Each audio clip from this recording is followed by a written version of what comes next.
is it actually paleo based off the historic things, or is it something that media created because they're all getting their recipes from blog posts, right? And then what nutrient deficiencies are we actually seeing in the people who are following the paleo diet, or at least say that they're following the paleo diet? And so like that research ended up going off, and I was just like a part of that, right? Like they had just used a lot of kind of my copy that I had started on and a lot of my research that I had started on, but it was really cool to see that it kept what did you find? Snowballing. I mean, it's all bogus. Like the way that it was formed in the first place, the paleo diet is all from... Hi, Dasha. Welcome to the podcast. Hi, thanks for having me. I'm super pumped to have you here. When I was reading your bio and I read that you're on the food council and like all of your credentials, even though I know Dasha for already quite a while, I was like, okay, you never told me about it. Okay, like what? Tell me your story. When did you start your journey towards entrepreneurship and food and health and fitness? Tell me bring me back. Okay. So I have a story unlike any others in the sense that I was an entrepreneur from when I started. Like I was 6 years old and I set up a candy shop outside of my bedroom door and forced my parents to come to buy candy from me at my candy shop, you know? So from birth, I've always just had that entrepreneurial spirit. And I think that's so important to also identify as an adult now, because I know so many people who try to start their own businesses, but they're not entrepreneurs at heart. There's a specific type of person that's an entrepreneur. And when you know entrepreneurs, you kind of know that what that type is. I feel like in Austin, we're really lucky. We have a lot of people who are like that. Yeah. But when you go back to almost like reality of like non-entrepreneurial space, it's like, that's a type of person. Yeah. And so growing up, I've always been that type of person. You know, I loved lemonade stands. I loved like the art of psychology and the why, but my parents were cancer researchers. So, you know, they were always med school, lawyer, you're going to get a graduate degree. It's just a matter of which one. And so growing up, I had a lot of exposure and interest as well, because, you know, I was gifted like a microscope growing up for Christmas, you know, like my parents got me into biology at a very young age. And so growing up, I really loved the why. I think you even did a reading on me once and you were like, you're a why person. I was like, I love the why.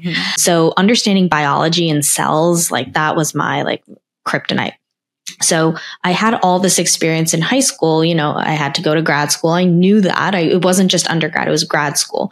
And so I was like, okay, I need to get into all these different research facilities. So, you know, I did research summer internships at Princeton University, at MGH Hospital in Boston. Like I was trying to do all of the things, get my hands in all the experiences to try and get to the best school and be able to apply this. And I wasn't sure if I was going to be a researcher or a doctor at the time, but as I was going through school and at the end of school too, I understood more about, I'm too much of a people person to be behind in a lab. Like I'll go crazy. And I'm also, doctors aren't going to be able to help people with their lifestyle. Like I'm very much, my personality is like your best friend, kind of coach, kind of cheerleader kind of personality. And I was like, your doctor's not going to be able to do that. And so I pivoted and went and became a registered dietitian.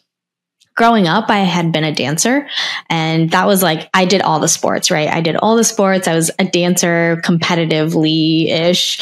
I wasn't like that good, but I was good enough to be captain of the dance team in high school. Like good enough, but like not good to like be on the dance team in college. And so when I got to college, I had to drop dance. And because I was focusing on my studies, you know, the pressure was on for grad school.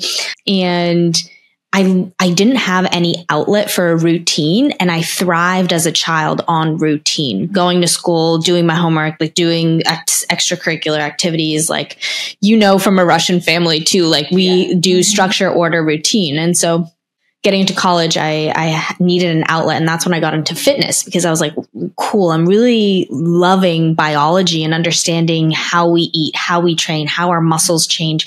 And then I became a nerd in how do you optimize this?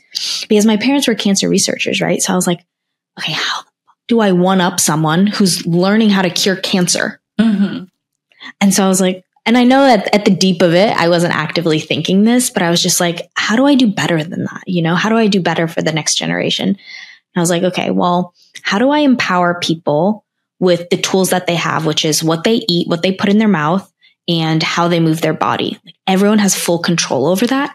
How do I, also, I'm lazy as hell. I'm like, how do I become most efficient at doing this? Because look, I don't want to spend hours in the gym.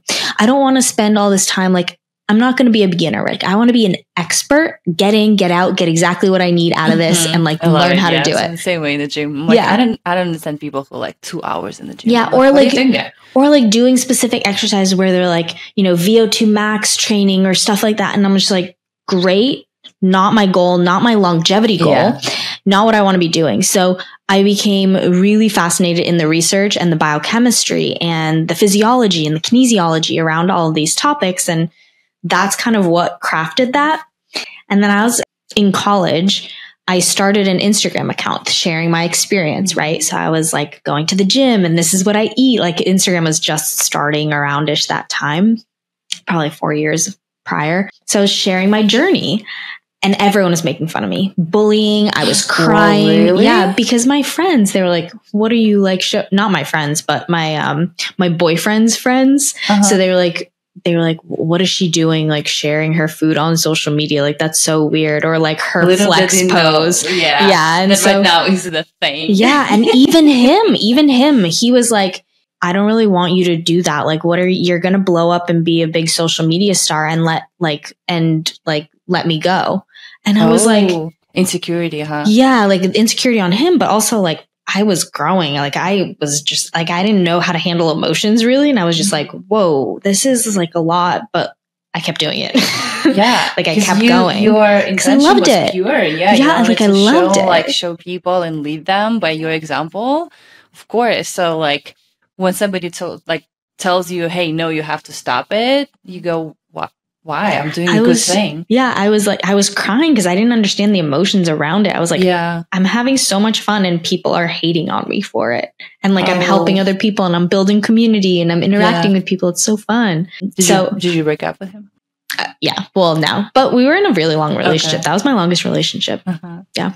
But anyway, so I graduated college and I went to go get my master's. And I actually, while I was in my undergrad, I launched the Entrepreneurship Club at UMass Amherst, which is so funny now because at a IMP party here in Austin, someone came up to me and he was like, "Oh, I went to UMass Amherst," and I was like, "Did you know the Entrepreneurship Club?" He's like, "Yeah, I was the vice president." And I was like, "No way. Like, I founded that." Wow. Yeah, I found like other people here. So I started the Entrepreneurship Club in college. I got a scholarship to go to Tufts University. Why did you start that club? At UMass? When? Not when, why? Oh, why?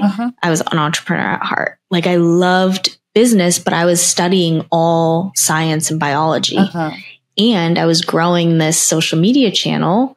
And I was like, I love learning about business, and like, I'm doing my own thing. And I just wanted an outlet for it to learn and grow and like understand, because I was so innovative. I loved ideas. I loved ideation. So why start the club? Not everybody who loves certain things. They didn't have one. They didn't have an outlet. Okay. So you wanted one. Yeah. And I knew that this was my one chance and opportunity to capitalize on the research. My parents are paying, even though it's a state university, I was living in Massachusetts, like, we're paying money to go to this school to get this education, to have these resources. There's professors in front of me who know entrepreneurship, who teach entrepreneurship. How do I access them without signing up for a business course or signing up for, right? Like, how do I build community, right? You could see, like, in multiple ways I was trying to build community, I think, because I had lost my entire community at that point. I lost all 7 high school best friends. We all were butt buddies.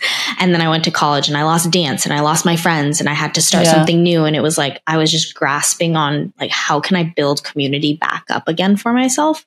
So that it's interesting. I've never actually thought about it like that, but that's exactly probably the root of why I was doing it, and just my nature. I love doing that kind of thing. So I went to grad school.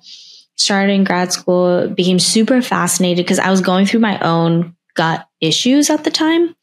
And I got super fascinated in that. And I was like, I want to write a thesis on this, on gut health and on FODMAPs and probiotics. And they were like, you're a master's student. The thesis is for the PhD students. And I was like, you know me, I'm stubborn. And I'm like, no, I'm going to write a thesis.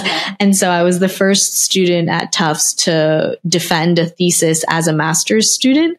And so it didn't have like the full requirements, of course, because PhD is very extensive training and things, but it was like a very, very long kind of thought out process for a master's student. And I presented on my topic. It was, it ended up being uncovering and discovering the hidden discrepancies in the paleo diet in modern versus historic era. So like, what are the problems that we see in the modern paleo diet? And what is it in and how it was built? So, I went back to I trailed the research on how it was started. Is it true? Is it not? What's true? What's not? How are people applying it?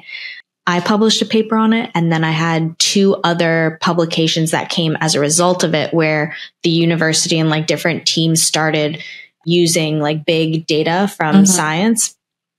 But from NHANES and things to understand, okay, now that we have the data because we have food logs in NHANES of how people eat. So they started comparing, okay, if this is the paleo diet that people were eating that's self-reported, I'm doing the paleo diet, then they would research okay, where did you find your recipes? What were you actually eating? What exact vitamins and how much of them were you consuming? And then we compared that to the MyPlate, which is the US standard of what they recommend to people. And so we got to see people who just followed MyPlate versus said that they followed paleo. Is it actually paleo based off the historic things, or is it something that media created because they're all getting their recipes from blog posts, right? And then what nutrient deficiencies are we actually seeing in the people who are following the paleo diet, or at least say that they're following the paleo diet? And so that research ended up going off, and I was just a part of that, right? They had just used a lot of, kind of my copy that I had started on and a lot of my research that I had started on, but it was really cool to see that it So what did you find? Snowballing. I mean, it's all bogus. The way that it was formed in the first place, the paleo diet, is all from anthropologists. So basically guys who studied how people lived. They went to all these tribes like the Hadza, I'm sure you've heard of, but they also went to other very northern people who were just eating seal fats and seal all the time. And, the ones that they made the quote unquote paleo diet out of was mainly the Hadza. And those were going to be dictated, obviously, based off of that specific environment. But if you think about it, paleo diet means something completely different to the people who are eating fiber, fat and seals to the person who's chewing on tubers, right? Yep. And so environment matters, seasonality matters, all these things matter. But because that one specific study was what he ended up basing the book out of, we see that specific diet as what they recommend as the paleo diet. This is how we came to be. Now, the people who collected the data, because the original research studies were done showcasing and basically extrapolating okay, well, how many carbs were they eating? How much fiber were they eating? How many fats? And so they tried to extrapolate this, but the way that they got the method was from this anthropologist who showed up, and he, on a scale, I believe is 0 to 5, he would basically be they're swimming today, 2. And then from that data, they extracted and were okay, so these guys are fishing a moderate amount. They're kind of eating, they're foraging. So they're getting some good tubers and stuff like that. And slowly from that type of data, they tried to build out the paleo diet. Wow. So you can see how it's one of the research papers was even these, they're consuming, I think it was over 100 grams of fiber in a day. Do you know any human being who has a gut that would have? No, it makes no sense. It makes no sense. So maybe what they're saying now, and they try and explain it and rationalize it, is oh, well, they were just chewing on it and spitting it out. And I was great, but they're not getting the vitamins. Did you know that vitamins and minerals are attached to those fibers? So if you're telling me that they're chewing them and spitting them out, we really don't even know what nutritional value they were getting out of that. So how do you actually extrapolate a healthy diet from something like that? Yeah. Wow. Right. That's interesting. Yeah. It's so fascinating. So anyways, yeah, I think I love the paleo diet because I love the idea of eating whole foods. But do I think we need to eat like our ancestors? No. Oh yeah. That's just, it always like kind of like blows my mind when there's something like our ancestors were eating this. Yes, because they didn't have an access to other things. They didn't know better. Like the evolution is here for us to kind of like, evolve over time and not like, then let's go back and like see how women were treated. So it was so cool. After that, I then started working for a guy who wanted me to do all the research behind, because again, I'm trying to earn money where I can. Like I love getting my hands dirty. Yeah. I'm an entrepreneur, so always trying to get into things. And so I started consulting for this guy who was creating, it was called The Ultimate Meal. So he wanted to go back and understand actual shifts and changes in our physiology. Like how did our brains change in size, or our limbs and our bones change in size as we evolved as human beings? So as we developed fire, how did that change the size of our stomachs and our brains? How did that contribute to the evolution of the creation of technology? Right? Yeah. All going back to like what specific nutrition shifts that we saw. And so that was really, really fascinating because again, I got to kind of work on that passion project of mine, which was ultimately like creating and understanding biology and the ultimate like key of like, if you could only eat one meal, what would that be? And then eventually, right? Like how do you condense it into a pill and never have to eat again? Like that's what people want. A lot of people want. I like eating no. I know. No pills. I know. Some people don't. But anyways, so that was one thing that I worked on. I also worked on Dr. William Lee's 2 books. They're New York Times bestselling books, and he hires a lot of Tufts from Tufts. Like if you look at because they're smart people, like I understand he has great, strong connections with them. So he hired me as an intern, and I had written out done all the research reviews. So he would basically task me every day. I would have to go through specific research papers. I would have to summarize them, like pull out any extract, any specific like notes that he could use in the book and see how they could apply to it. And so I helped him write his first book. And then his second book was around nutrition and exercise. And he was like, Dasha, like, can you put together like an exercise plan for my book? Because he had known that I was like super into now fitness and bodybuilding and all these things. And I was like, yeah, like, let me just help work on book 2. And so I got to do that. And just, I think during this time, one consistent thing that I really encourage everyone to do is get your hands wet. Do all of the things. Do all the things that light you up and give you energy and spark you. I know so many people who are so afraid to take the first step to even try to do something. Yeah, because they're afraid that this is not going to be a thing. Do you know how many times I failed? Thousands and millions and billions of times. Every day I fail. And people have such a fear of failing that it stops them from actually succeeding. Yeah. So how then you stayed in the game with all the failures? What's that mindset? Entrepreneurial one. Yep. It's the constant entrepreneur thing is like, what's the next idea? Great. That didn't work. That's just data. I don't take it personally. So you don't attach this to like who you are. I'm not a failure. That idea was a failure. I love it. I'm not a failure. That idea was a failure. Yeah. Or that just idea didn't work. Yeah. Maybe not this time with not these resources, but maybe in some time later, taking that data from that idea, right, and applying it now, that would work, right? Yeah. It's all a test. It's all just like constant reiterations and finding what works. Do you have your own book? My own book that I've written? No. Okay. This is going to be the challenge for Dasha. I'm going to get like DMs. She literally wrote 2 books for someone. She did so much things. And I'm like, where's your name on it? Like, where is your thing? What we can do is someone's going to DM me. Well, we can connect. There's so many people who use like AI now to build books. I bet what we could do is we could take all the research I've been a part of and make a book out of it. Here we go. Yeah, I love because she just every time we talk about something, she's like, "Oh, by the way, and this is like, we can do this." I'm like, "Oh, yeah." I'm like, what's my idea? What's the most efficient way to do it? And how do we get it done really quickly? Yeah.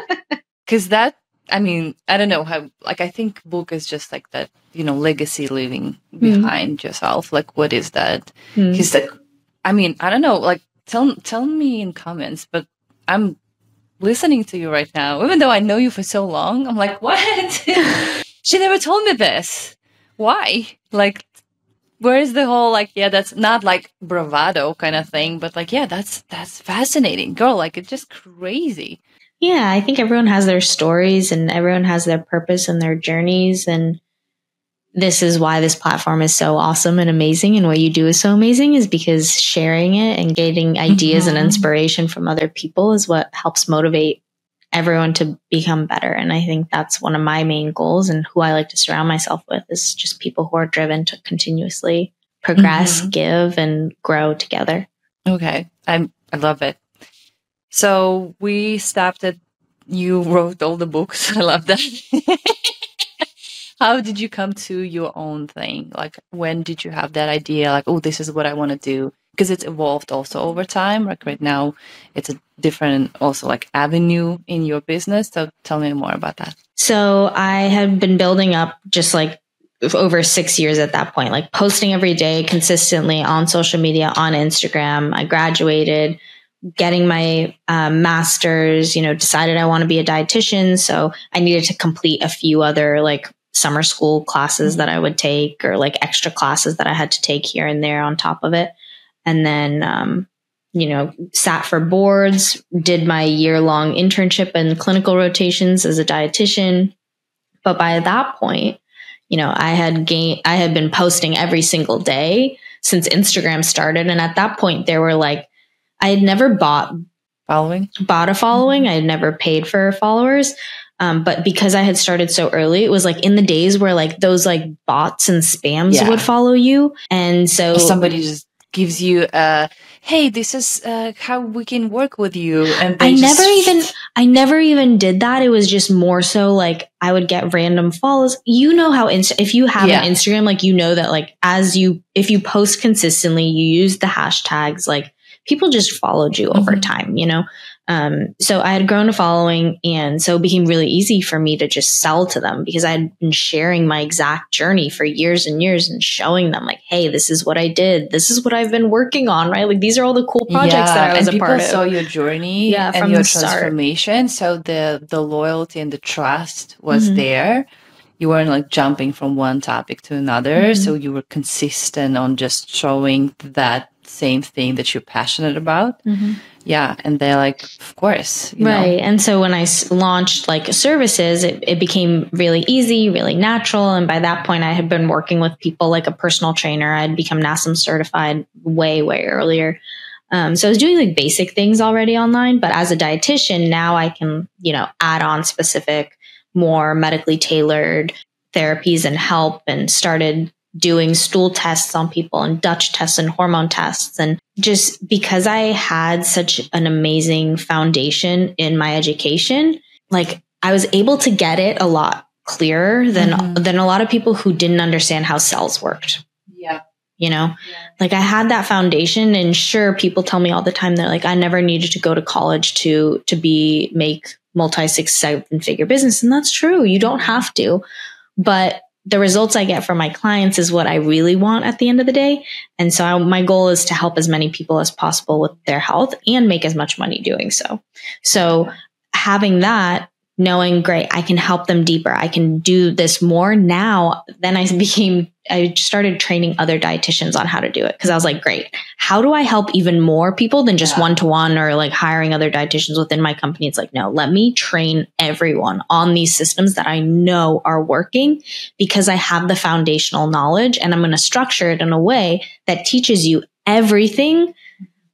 The best nutrition graduate school in the country didn't do this. Becoming a registered dietitian didn't do this. Becoming a personal trainer didn't do this, right? Like I had to learn all of this on my own and create this structure and the certification. Because even becoming a registered dietitian, no one teaches you how to read labs. No one teaches, like you get some things, but no one teaches you how to do that.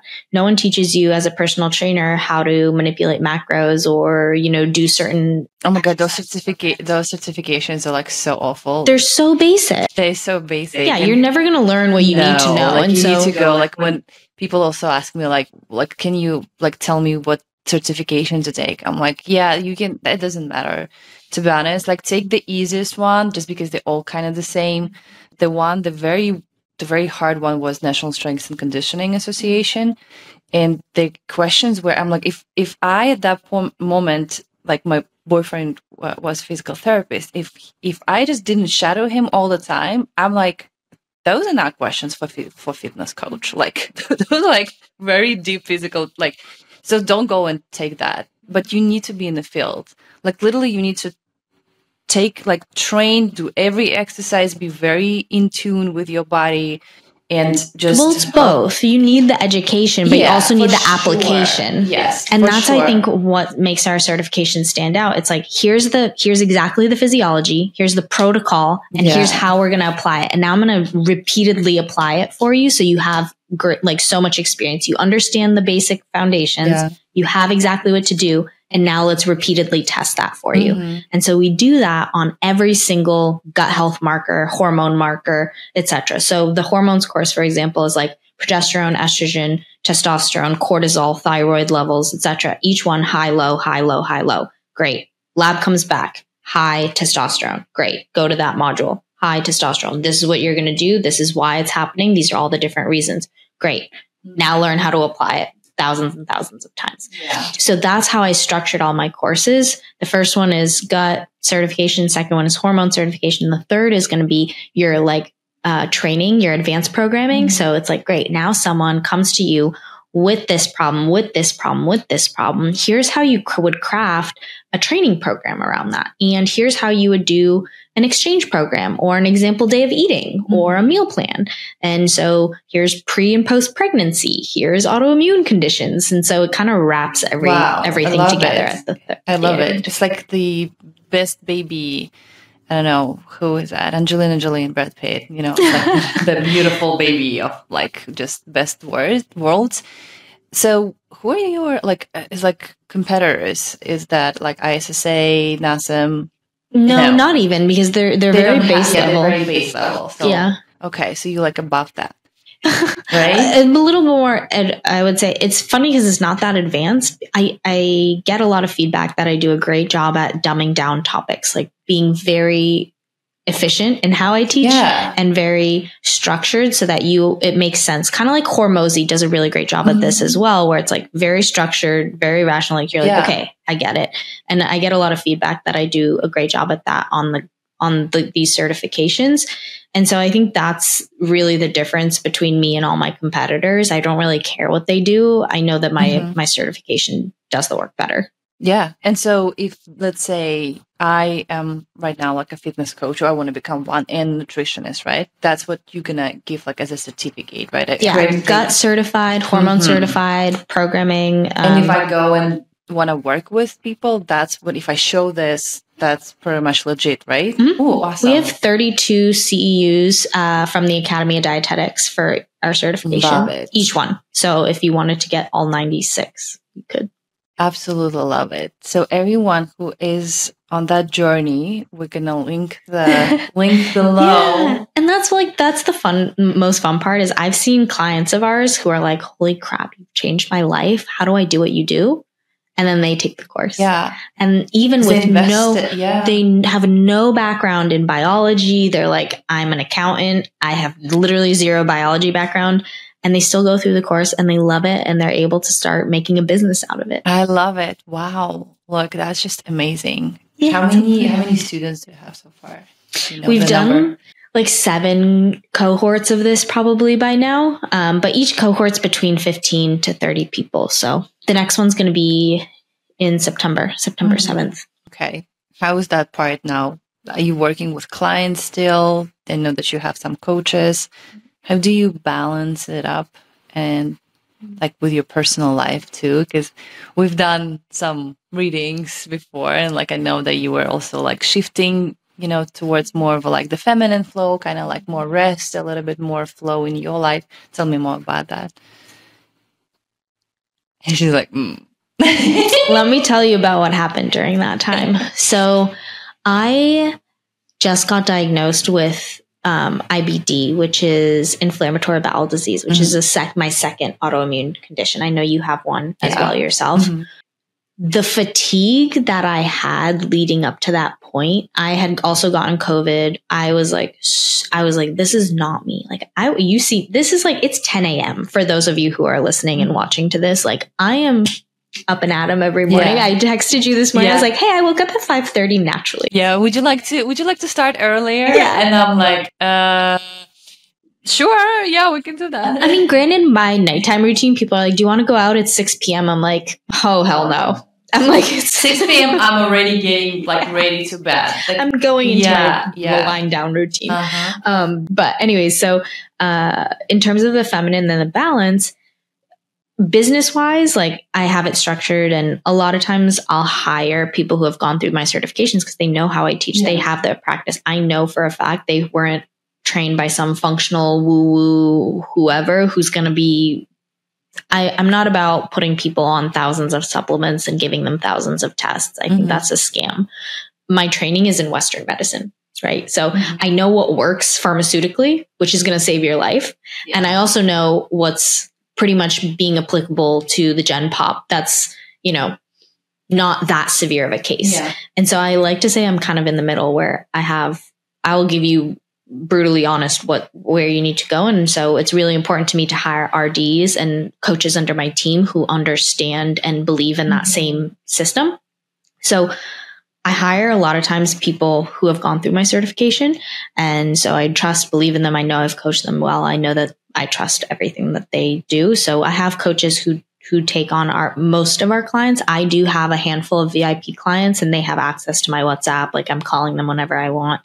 I've developed really great relationships with them. It's always so fun, but majority do get handled from our other RDs.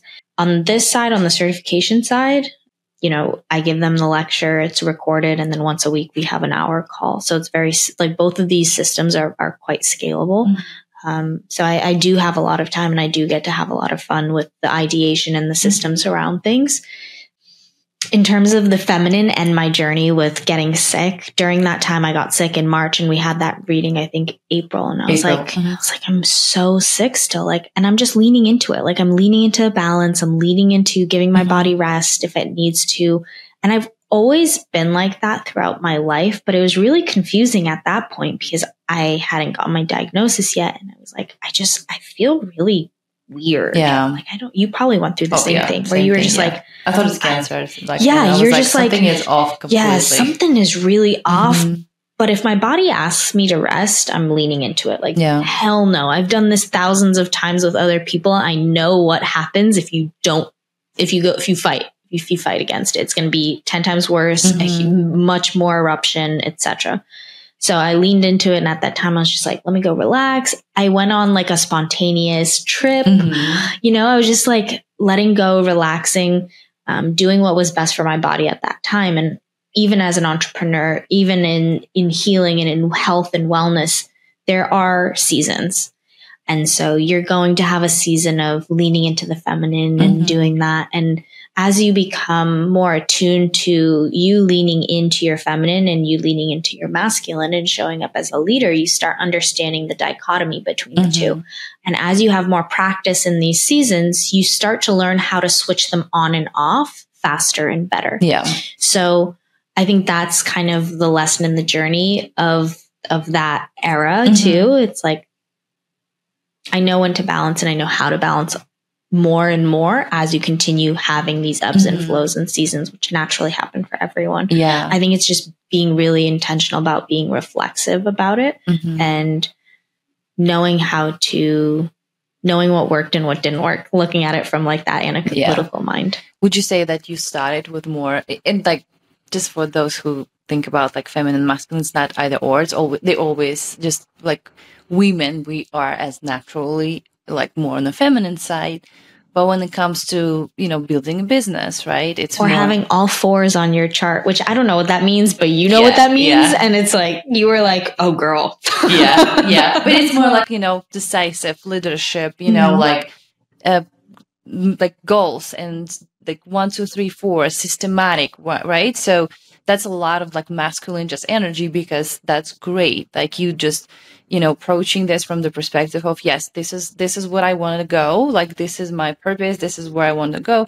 But the feminine part in it is the flexibility of like, oh, wow, okay, this didn't work. Okay, let's move on, right? So instead of like, no, I'm going to chase this exact idea because it should work, right?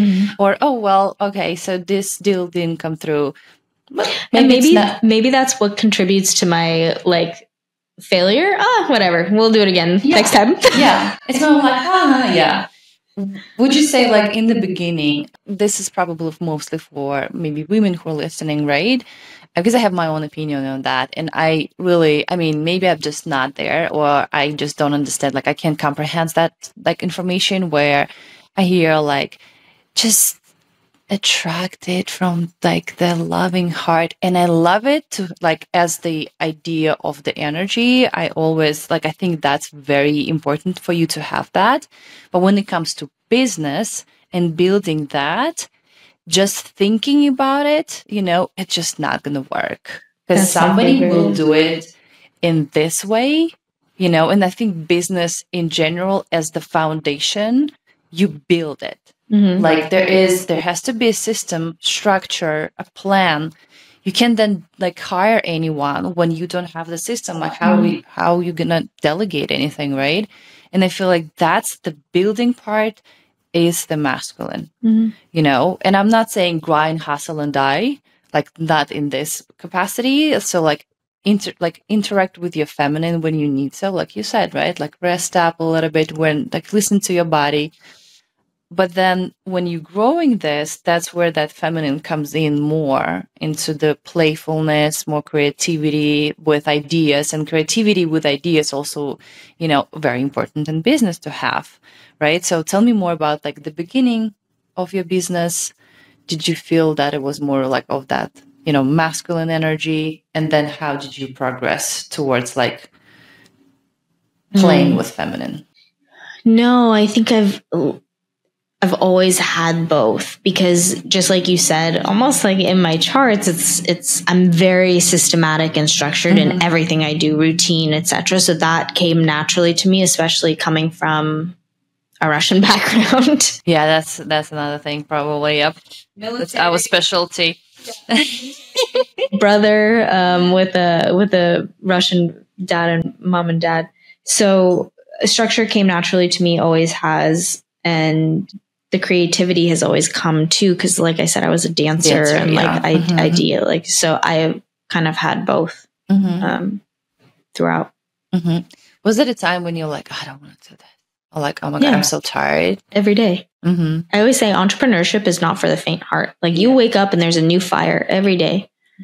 You show up as a firefighter. Your job is to show up, listen to 10 people's problems, figure out solutions for them, and then make it better the next day. But then continuously have the love, hope, sharing, like the positivity. And because without that, it would be but that's the most fun part, by the way, for women and men. I don't think like a hard, like closed up man would actually build any, like probably can, but like I don't know if that's really what would be appeal to people, and like people would gravitate towards it, because we kind of feel that it's like more of a hardcore thing. Yeah.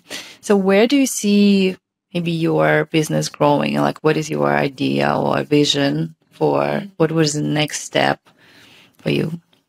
This has changed too over the years. At first, it was going to be this like newfound business that had coaching one-on-one, education, and coaches underneath it, and then also product lines. So that's like I have a protein powder company we forgot to mention. Yeah, by the way. Actually, no, I was thinking about it because I've tried the CorePerform. I'm like, wow, that's actually super cool. And like, that's another thing. It takes time and power and energy to do this. It's not like just, a thing that just happens overnight. Yeah. So we kind of also want to talk about this. Let's talk about this first and then continue with the vision. The protein? Yes.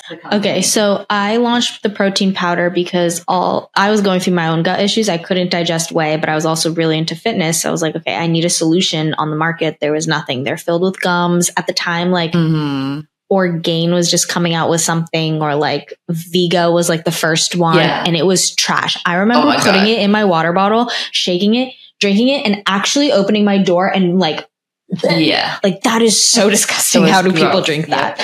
And so I was like, okay, I don't have a solution on the market. So I optimized the amino acid blend. So if you know about plant protein versus animal protein, plant protein is an incomplete protein. The amino acids lack in muscle building. And again, I'm most efficient. I'm like queen of efficiency.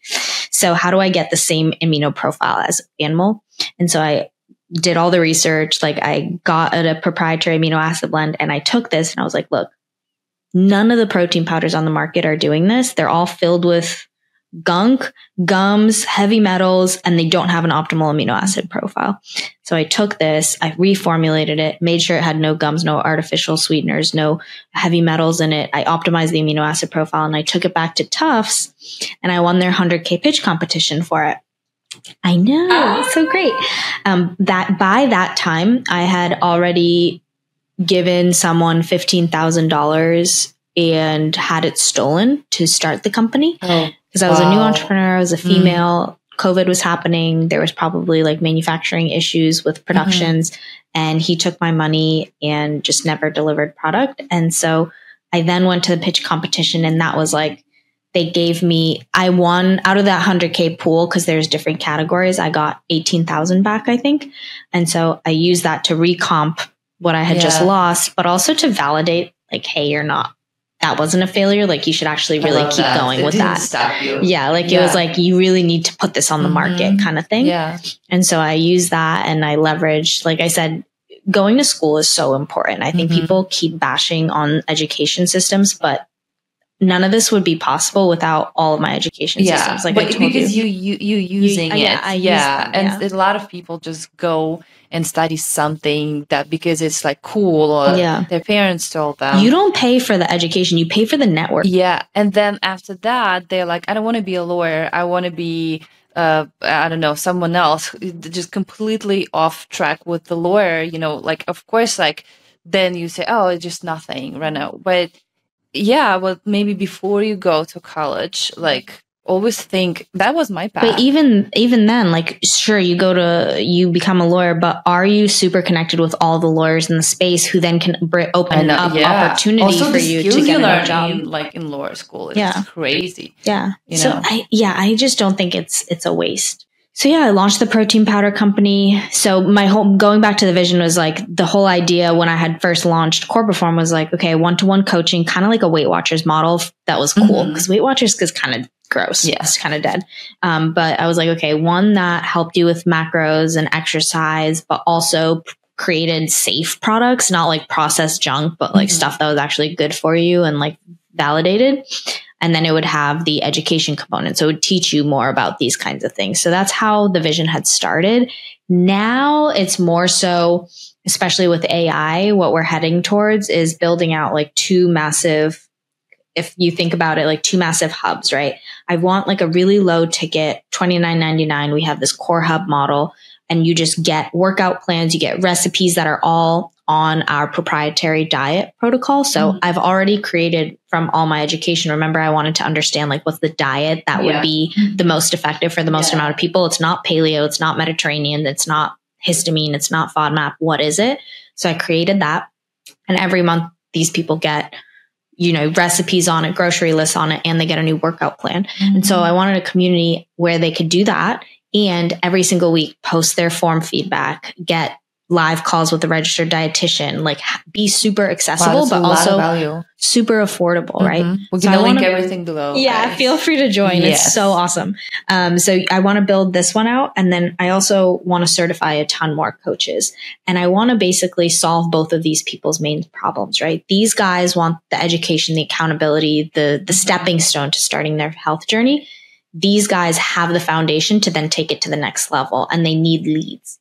So the idea is like, give these people, and then give them affordable rates. Like, hey, for $49, you can have a consult call with a certified a core coach.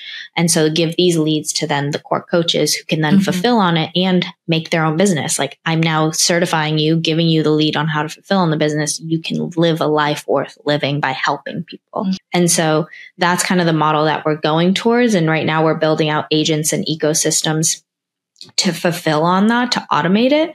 So I had this idea. I probably won't go through with it, but so I'm happy to share what it is. But you build out all these agents with these platforms that then can store the data. Of course, this is all like HIPAA compliance. There's issues with that we're working through and navigating actually. And there's ways around it, not around it, but to incorporate it. That would store the database of all of these check-ins from all of these clients that we're getting in the core hub. And now if we build this huge database, it's basically NHANES data that's collected, but it's not NHANES from the Gen Pop. It's NHANES from people who are telling me exactly what they're eating, exactly what symptoms they're having, exactly what percentage of people bloat after they have red kidney beans. Oh, well, this percentage of people from our data, right? So we build out this data set that we can then use to utilize in research, but we can also use to help mass amounts of people and go be way ahead of the research because we have actionable data that is like, we're getting this live streamed every single week. People are checking in and we can make these analyses on it, broad spectrum. So that's my ultimate vision. I'm going to bring it to Tufts and see what they say. I love it. Yeah, that's kind of the end goal. But yeah, so certifying coaches right now is a main priority and just getting people having healthy community, placed where they can go to get recipe ideas, to meet live with other people who are into wellness. And are you organizing some sort of wherever they are, like by city meetups? Oh, that would be so cool. We don't have enough people for that yet, but we could totally do that. Please do this. Like, it's super it's fun. So fun. Yeah. And I love that because, I'm a former fitness coach and nutritionist as well. And I always was very heavy on, data and like what actually works. Cause and I witnessed all the pop up of like the keto diet and this diet and that diet. And people were like, yeah, let's go and jump on this. And then I'm like, well, you don't understand. Like, it's not as simple as just here's your one, like, kind of thing. Like, you gotta be so in tune with what works for you. Like, also based on where you're born and what you were, like, what you used to eat, like when you were little. So for me, I know exactly that like red beans. Yeah. I'm like, no, because I've never had those when I was little. So oh yes, you have. No, that walnut salad, that's so good. Lubia. Yeah. You didn't eat that? My only one salad. My only one salad was Alivia. Yeah, so that's it. And I didn't really like our family, we were heavy on potatoes. Yeah, but not so much on beans. We weren't either, but we would always buy. Sometimes we would always buy that salad. Yeah, it was so good. No, yeah. I'm like drooling thinking about it right now. It's so good. We should make it. We should make like a separate episode, like a recipe how to Russian recipes. Maybe we can start a channel. Yeah, cooking with Russians. No one would want to listen to that. Well, no, why? It would be funny. It would be entertaining. I think, different recipes, like from different cultures. It's so important. And it's interesting to learn those, like going back to all the diets, I'm just like, I'm very happy that you here in this world. Oh, thanks. I am waiting on your book, whatever it is, or like PDF book or whatever. I think that's just great. And you can just literally, you have AI right now, just put everything in there. Yeah, easy. And and we're going to do lunch here in Austin and celebrate you. Yeah. Yeah. That would be fun. What is your vision for, I don't know if you care about this, but like you definitely have your personal brand, What is your vision for that? How do you see yourself? Or maybe have you thought of it? Yeah. I mean, constantly I've been pushed into directions by opportunities. And what I mean by that is as you're growing a business and a brand, you'll be approached by different opportunities that say, well, like, this is our audience and we can give you this opportunity, but like, we need you to like, you know, like our demographic is this. And so to appeal to this, we kind of need like someone who's maybe more, you know, I don't actually like that you show your abs on the internet. Like that's actually like a deterrent for my community because like they are older women and that's like not something that they're going to be into. And so over the years, I've been pushed in a lot of directions and multiple times, even this year, I was like second guessing who do I become? Who do I want to be? And the greatest lesson I've learned through all of that, and that I continue to have to repeat the lesson until I finally learn it. That's like what it is at the end of the day. You should, so cool. Yeah, is be authentically yourself. And everyone's going to say it, but how do you think I built community from the get-go, sharing those protein pancakes in my college dorm room and like sharing my fitness journey? You see, and you said nobody cared about it's cooking like with Russians. Of course. So it's honestly just sharing through experience. Yeah. And the what only is thing that authentic for you? For me, I think I've learned over the years, like who I really am is I'm sassy. I am a very blunt. You're like, I love it. You're like, I know who she is. I'm authentically blunt, very sassy, very fun, very much a cheerleader. I'm a leader through that mechanism, I would say. I'm not your authoritative, traditional kind of leader, but almost like shared experience. Like, hey, I've been through this before. Let me hold your hand through this and be the leader and the rock that you need right now. I think that's who I am. You tell me. Did I miss anything? No, I think you absolutely on point. Yeah. I remember I asked something. I'm quite opposite. Like I'm very like a flowy and like if I have ideas, you know, I'm like, Dasha, I told you idea. And she goes like, all right, so yeah, that's good. But those are my questions. And I'm like, okay. I'm learning on being better about that, about empathetic listening first. But it's good. It's good. You know, I'm also Russian and like, I like when there is a direct, maybe cut like, to the chase. Yeah. So like, I understand that part and it's good because sometimes like, I know I've been questioning a lot of like that person, like Russian directedness, you know, like not beating around the bush and just like being upfront with people. And I'm like, I don't know if that's good or bad. And a lot of people told me like, look, I admire that and I would love more people be more like this because then there's no time waste. There's no like, it doesn't mean like you don't love the person, you know, but I feel like I've learned over the times because like my mom and my grandmother, they were like, yeah. And at the end of the day, truthfully, everyone will say something completely different. Yeah. And so just like I said, like that guy doesn't want me posting my abs. This guy wants me posting my abs. In fact, he also wants me posting my butt. Oh, and this guy wants you doing this. Yeah. Or girl, right? Yeah. I'm saying guy, but I mean just in general, like people will always want something different from you. So instead of asking a bunch of people what they want from you, show up as you are and just have a dedicated mission to help them with whatever journey that they're on. Like, hey, this is how I show up and this is how I'm going to tackle it. Whether you want that or not is up to you, but I'm going to try and help you with my way and who I am. Yeah, I love it. While you're talking, I'm like, I don't know why, but I'm seeing you, and I don't know why it's sapient, just because I've maybe been there for so many other times already, like just having like, you know, like entrepreneur meetups that we have here, and you're presenting or like talking about that, because I feel like it's so important. So I'm the person who, if I see that this is gonna like help and change a lot of like lives, I'm like, let's do it. Like let's have you right there on the stage, like you present, and like more people can hear. Well, you're doing that with your documentary. Yeah, I know. That's true. You're so awesome at it. I have 3 more questions for you, but first we're gonna go into this. Yes. Yeah, I'm so in love with this deck of cards. I know nothing about this stuff. Okay. I just really like to geek out about it, and clearly not dedicate any time to learning how to do it. I let you do your magic. Okay. So I want you to think about like what's on your mind right now, or intention or question, like anything really. Oh, I have one. Okay. Will I find a boyfriend? Wait. No, will I find a husband? Doesn't work like this. Of course you will. Keep it. If I manifest, he'll appear. That's a very like, just like put it together and think about that intention. Yeah.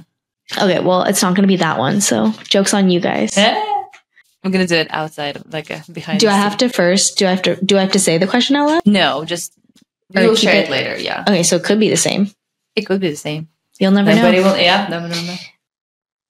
And you can pull the card like just whatever, whichever like feels like yours. And it can be any question. Yeah. Okay.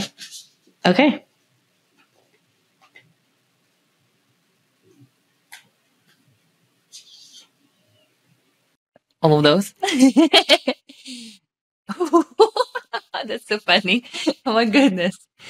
Oh. Reward. That's the first time I'm actually seeing this card. Oops. Really? Yeah. Nobody ever pulled this before. I'm gonna get angry. Angry? Because the universe now, the entire freaking year, all my horoscopes, all my like little things, they're like, this is your year. And I'm like, it's motherfucking July, and where's my reward? I'll tell you. I'll tell you that. But let me. I've given up hope on it. Read me. I don't believe you anymore. She doesn't mean that. This beauty is quite the blessing. Do a quick vibe check. Where are you investing your energies and intention? Where you place your focus in the area in which you'll be seeing incredible growth and abundance. It's all connected. And it all loops back around. You'll be seeing an increase in wealth if you put in the work, whether that's on material level or on a more spiritual scale, keep going. So success and prosperity ahead, manifestation of rewards of your hard work, green light to continue your current path. Check in where you are placing your energy. And your affirmation will be, I'm working toward a more relaxed life. I love how awesome that is, like aligned with everything. Yeah. And we talked about your vision. And I have like this interesting gift from childhood that I can see as almost like something happening as does the documentary, because I see this in my head. Like it's already in my head. Like, the storyboard, like the character, like climax kind of thing. It's like their aha moment. Yeah. This is one of my favorite questions to ask people. It's like, what point if you were to have a cinematic moment in your life, like how would you envision that to be? Yeah. Can you tell me mine? But I'll tell you if it's while we're talking, I see you on the stage presenting something. You know, like, I don't know why, but like or maybe it's just, I want you to be like more vocal about what you do, because it's very important, not only on social media, because you're doing a great job there, but I feel like getting outside and presenting and just like, you know, showing up for like, hey, this is event happening. I think I will be a very good person for you to, you know, to present and talk about specific things and promote your, you know, your product and what you do, because I feel like that's so important for you to do. So I see you with a mic on the stage. Documentary will be one part of it, obviously. Easy. Yeah. Let's do it. Yeah. Also with what you said about like, I gave up hope on that. I feel like when we're placing when we just almost focusing on like, but I've been told that this is what's supposed to happen, we almost making it like, you know, we're squeezing it so hard. So like this space doesn't have much of the room to give it to you, because you're like, where is it? Right? So when you're like, I'm okay, it may happen December 31st, you know? Like all of a sudden. I think I'm in that phase too, because you guys know, as you've gotten to know me, I'm very like, well, whatever. Like so I'm definitely not squeezing and haven't been squeezing, but it's almost one of those things where it's like, it's funny that I pulled that card, because the whole year, like everyone has been saying this. Especially like in the beginning, I remember that was like the conversation with the, you know, the company or whatever. Yeah. Even the beginning of the year started off with like, you're going to sell your protein powder company, and then it didn't fall through. And it was constantly just like, whatever. So now I'm at a point where it's just like, whatever. It will come out the way, you know, like your only job is just to like the inner alignment with everything. Story, keep sharing your story and like be more vocal about it. Okay, so I have 3 signature questions, and yes, let's do it. So the question number 1: what would you say to the woman who knows she's meant for more but is scared to bet on herself? She's like, scared? I don't know what it is. I'm like, I'm sorry, I don't have this issue, but do it. Like if there was a point in this entire conversation to go out there, get your hands wet, keep trying new things, like go and do it. Because if you stay the same, you're never going to do anything. Mm-hmm. You have to try something. And the only thing that's stopping you from trying something is the fear of failure. And that is a fear that you created yourself. Yeah. Yeah. Because I love what you said also, because I feel like it's just the culture that, you know, like the successful people, and like you watch all the successful stories.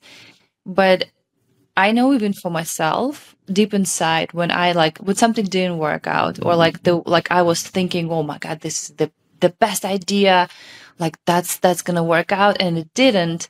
You know, I attach a lot of like my own personal worth to it. And I almost felt like, wow, I'm not even worthy of just something coming up to like not behind the idea and that will stage. happen. And by the way, that happens to me. Like, it's not like I'm bulletproof from those things. I still, as an entrepreneur, I have so many seasons in my life too, where I'm like, God, it would be nice to have a 9 to 5. Like, it would be so nice. Like, and I'm on LinkedIn. I'm like, oh, that sounds pretty nice gig that I could pick up, right? And that's all part of like it's just like just embody that in the moment, and like, okay, yes, I feel this way. It doesn't mean that it's going to be this way, but I feel like almost when I saw this happening in my life, and I'm like, this is my biggest block right now, because I'm so afraid of like making any step at this point and not even trying anything. So I told myself, the more no's, the more failure I get, the freaking better. Let's go and be messy. Yeah. And just don't, like, if this doesn't work, great. Like, I have this idea, amazing. Let's go try it out. Actually, kind of don't feel like, you know. Yeah. You're going to be delusional. Yeah. You're absolutely delusional if you think that you're going to succeed on the first try. Yeah. It's like the same way with like, dating is not for me. I've been on one date and this just guy is just, nah, like I'm just not going to date anymore. Yeah. You know? Or someone asked me today, they were like, oh, like, can I upload my GI map results into ChatGPT and just do that? And I'm like, yeah, you totally can. But do you think that's actually going to work? Yeah. Like, do you have the experience? Do you have the hours and hours and hours of becoming an expert at this? No, you don't. So don't expect to be an expert on day one of whatever you're trying to succeed in. Yeah. It takes like skill set. It takes a lot of, and once you like start learning something, you see, oh, like I need to learn this. I need to learn. It just becomes so interesting journey that you like, it never stop. Like, be student.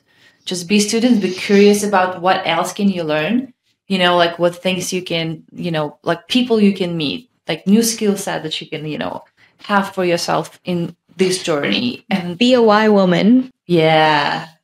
It's a good thing. I promise it's a good thing. Why? Yeah. Why did that happen? Why did that happen? How can I improve? Yeah. I love it. Okay, question number 2. If you had to describe your transformation in 3 words, what would they be? Resilience. I want to say positive to the point where it's like the only thing that saved me was positivity and myself. Like, when doctors couldn't help me, when nothing else could help me, like from the get-go, I've been the one to start it and do it, and like, you have to take ownership. And so I don't know what word that would be, but like positivity and leaning into love and kindness, like that's something which I could go off on a tangent on as well. Resilience through that. And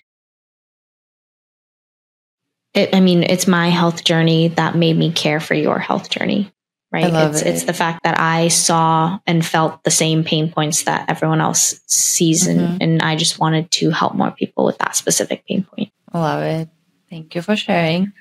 And question number 3, what's one truth you live by now that you didn't before?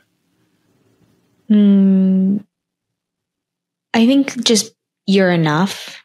I think I would feel guilty in certain ways, or like question myself, like, oh, but like, you know, I like at 6, like I have a hard unplug.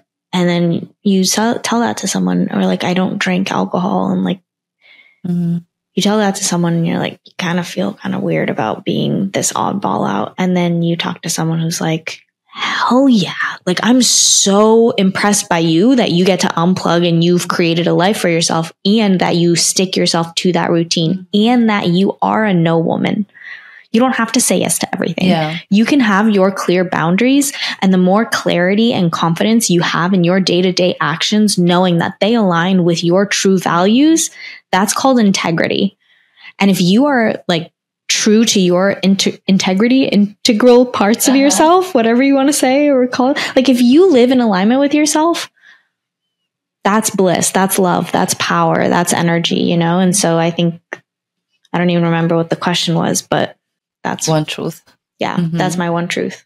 Okay, I love it. Okay, we're going to link every resource. Yeah, I have so many free resources too. Like I said, my whole point is to help as many people as possible with their health. So if you have a question, if you don't know what you're going through, like, please reach out, learn about my free systems. Like, I can give you all the free resources. I can help you order labs without a doctor for free. Like, I can do all these things. And I want you to be as successful with your health journey. Yeah. So Instagram, what is that? Where are you mostly? At Dasha Fitness, CorePerform Nutrition at gmail.com. That's about it. And then just your website where they can. CorePerform.com. If you guys want to try the protein, CorePerform.com. Just reach out to me. Instagram's the best. Okay. Awesome. Thank you so much. Thanks for having me. Thank you for watching. Okay. Thanks, guys.